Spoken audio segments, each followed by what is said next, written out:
friends, it's your boy Peter Pablo and my furry little daughter Arya. From the same studio that brought us Baby Yoda, we're talking about Star Wars, The Rise of Skywalker.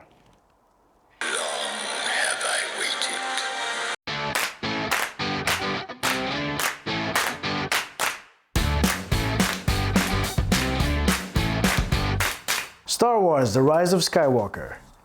Rise of Skywalker. It's episode 9 of the Star Wars saga and the latest sequel of the new trilogy. A trilogy that director J.J. Abrams started with The Force Awakens, followed by a very divisive sequel, The Last Jedi by Rian Johnson. So if there was a third installment to a trilogy that had that extra pressure to sticking the landing, this would be it. Now before I talk about the last big event film of 2019, I want to get a quick disclaimer out of the way. As much as I love the Star Wars franchise, I still consider myself to be a casual fan.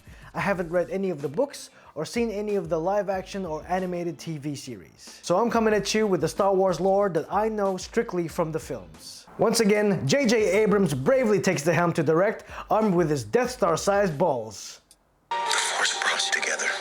This movie is action-packed with beautiful and strange new worlds, and so much of this movie was just epic in scale. But it has its fair share of problems. For one, since Rian Johnson got rid of Snoke in The Last Jedi, I feel like JJ was like, oh crap, let's bring back Papa Palpatine. It didn't feel like they had a clear path or vision on how to finish this trilogy. There was so much focus on damage control from The Last Jedi that it really felt like they were just making it up as they went. Rey, played by Daisy Ridley, and Kylo Ren, played by Adam Driver, really felt like they were the only ones that had character arcs. Oscar Isaac's Poe and John Boyega's Finn kind of fell to the wayside and really just mainly used for exposition and action scenes. Imagine if Han and Leia got treated that way in the original trilogy. Finn and Poe are heroes too, and they deserve more than just to push the story forward just to blow things up. From the get-go, the pacing of this film moves at breakneck speeds, or light speed, and only slows down mainly for exposition. Savor those quieter and touching moments, because there ain't a lot of them. It relied heavily on crowd-pleasing action and Easter eggs that it ended up lacking heart and substance. It got so bogged down from course-correcting and force-choking its predecessor, The Last Jedi, that it completely forgot that it's now part of the family. Move on, tell your own story, and treat your family better.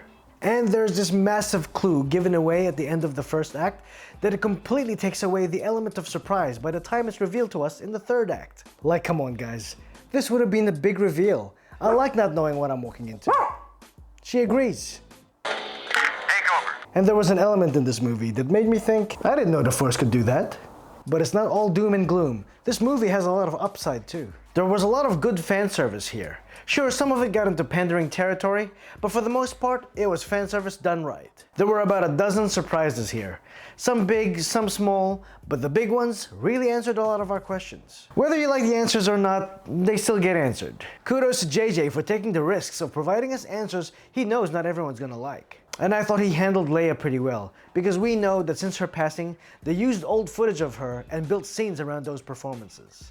I was actually surprised to see so much of her. Aside from the fact that you can obviously tell that she's superimposed into her scenes, I thought they handled her tactfully.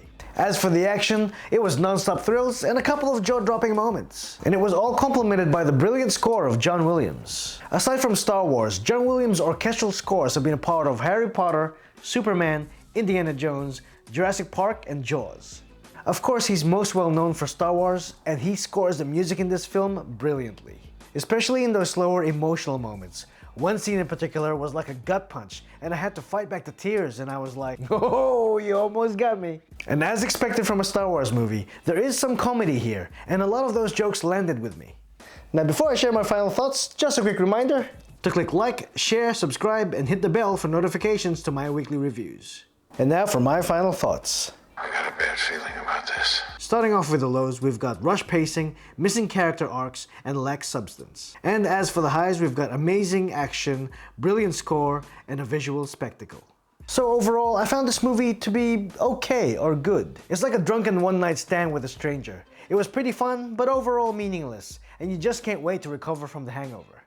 It's not as good as The Force Awakens, but probably on par with The Last Jedi. It will be divisive, and we're already seeing proof of that. But it's still worth watching for the action and spectacle alone. And who knows, you might end up really loving it, and I hope you do. There are no wrong answers here. So, have you seen Star Wars The Rise of Skywalker yet? Tell me your thoughts in the comments below. The Force And while you're there, let me know what I should review next. And who am I, you ask? I'm Obi-Wan Kenobi. May the Force be with you. Well, of course I know him. He's me.